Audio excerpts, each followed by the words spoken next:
You're watching Ride Like a Local with Belt Drive Betty.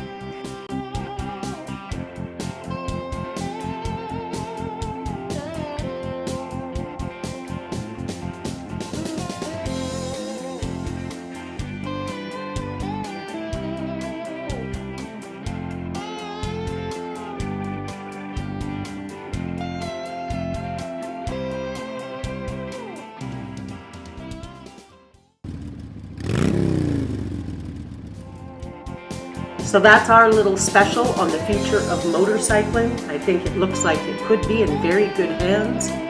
Next up, we spend some time in Plamondon, Alberta at the Boreal Bike Rally.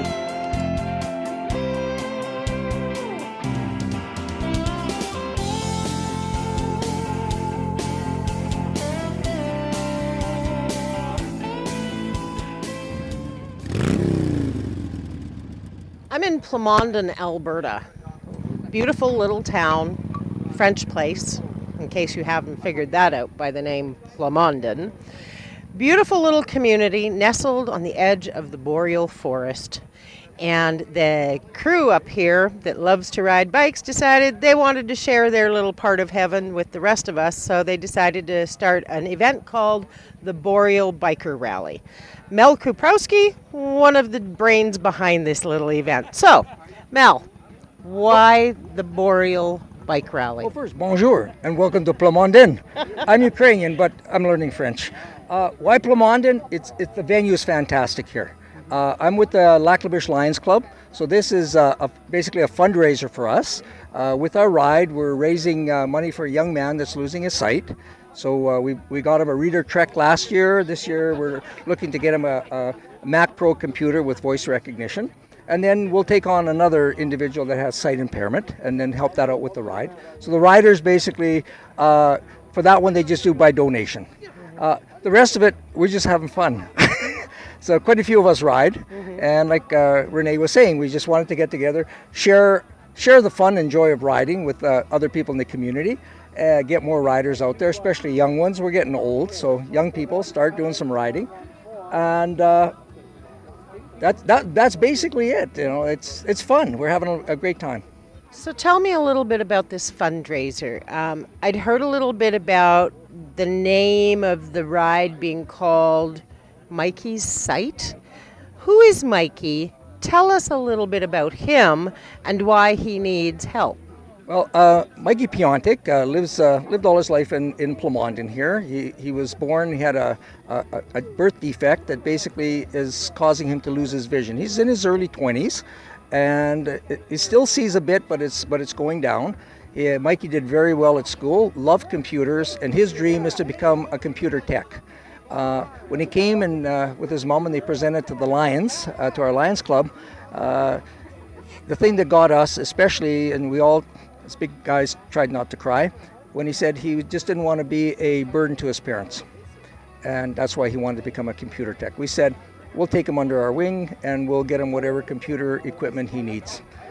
And there's other, the next one we're going to be looking at, there's a little young autistic kid, about 6 years old, that is living with his mom. Dad died in a traffic accident, with his grandma. Mom is gone.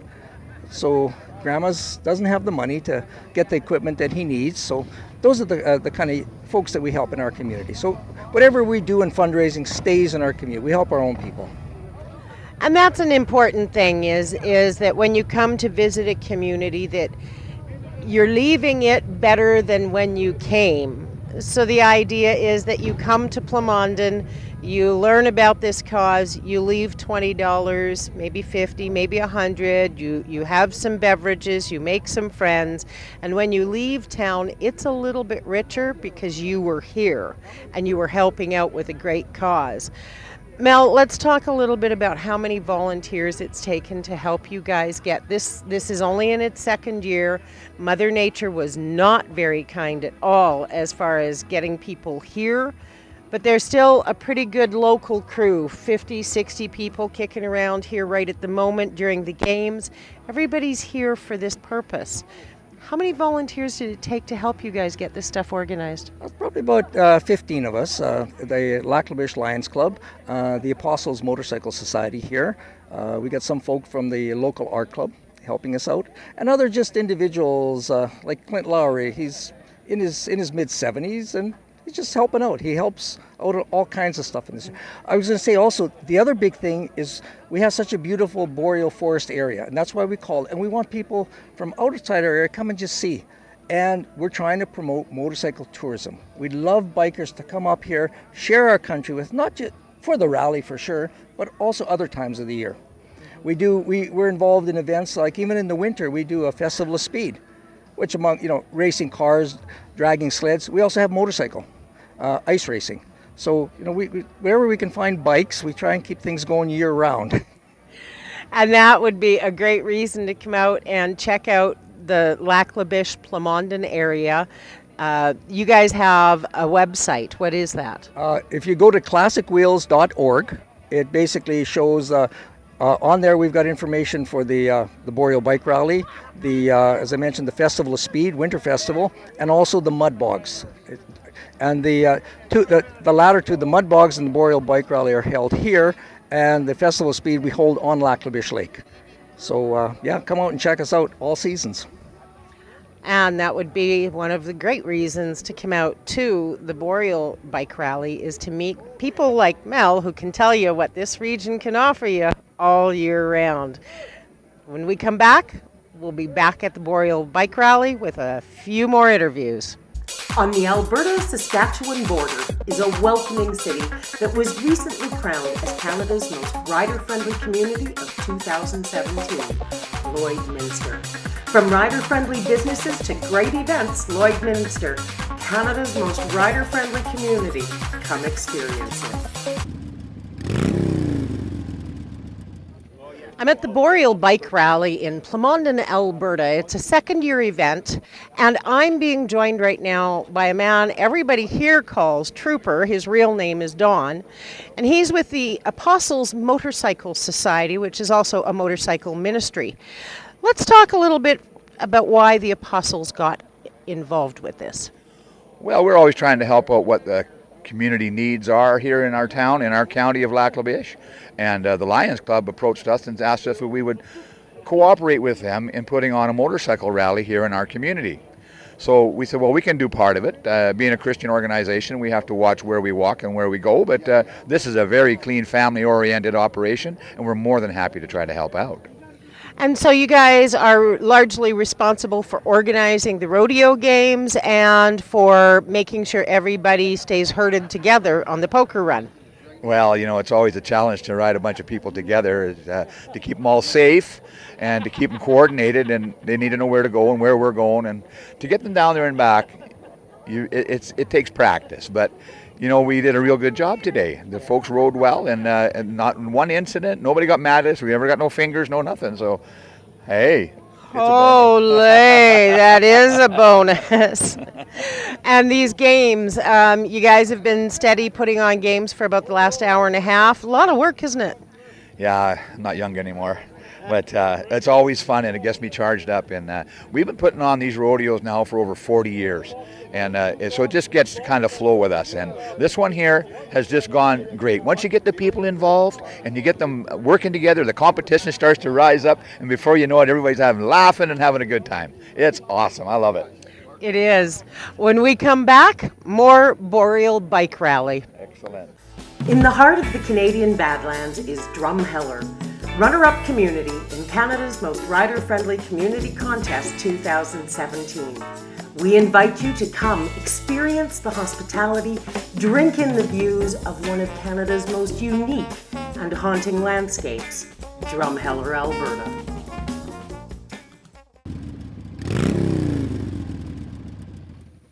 I'm in Plamondon, Alberta at the Boreal Biker Rally, and I'm being joined right now by Community Futures Executive Director for the Bonnyville and Lloydminster offices, Phyllis Mackey.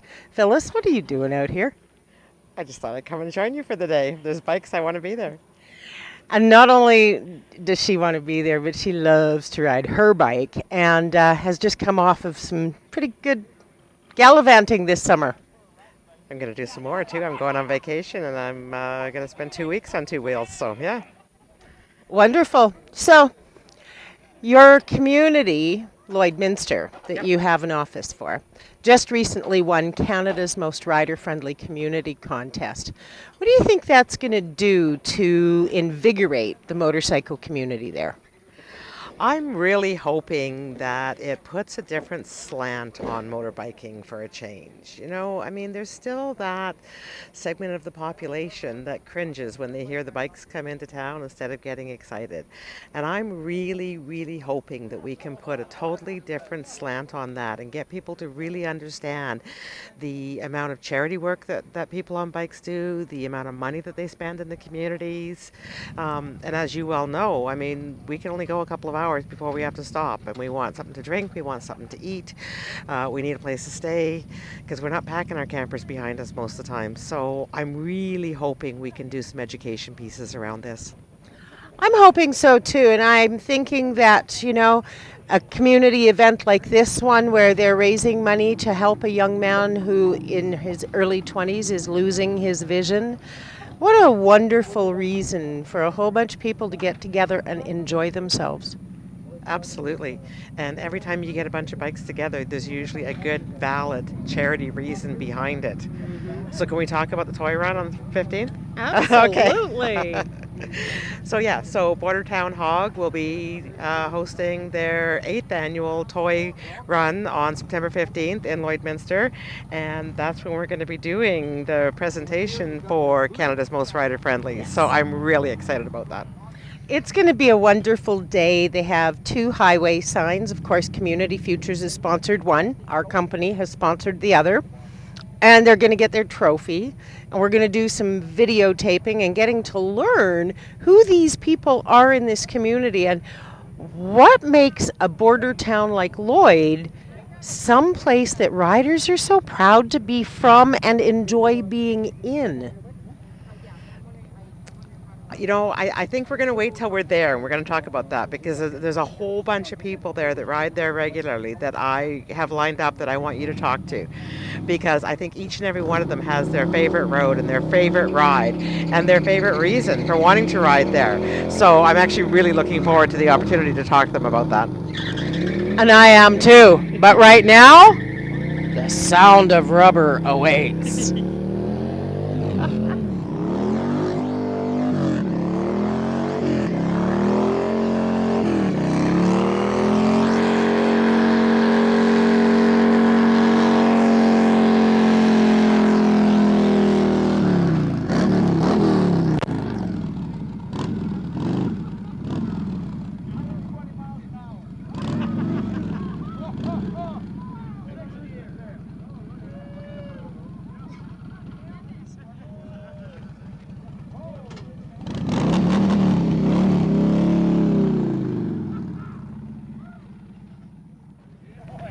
Okay, folks, seriously, that was just done by a decker. I don't have those kinds of skulls, and mine are way bigger than yours, so I don't know. We'll see who's up next.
That's all our time for this week, folks. Join me next week as we spend some time in my hometown, Grand Prairie, with members of the Watchmen crew at their poker run, and then with the ladies from Noize for Toyz and their ladies' ride.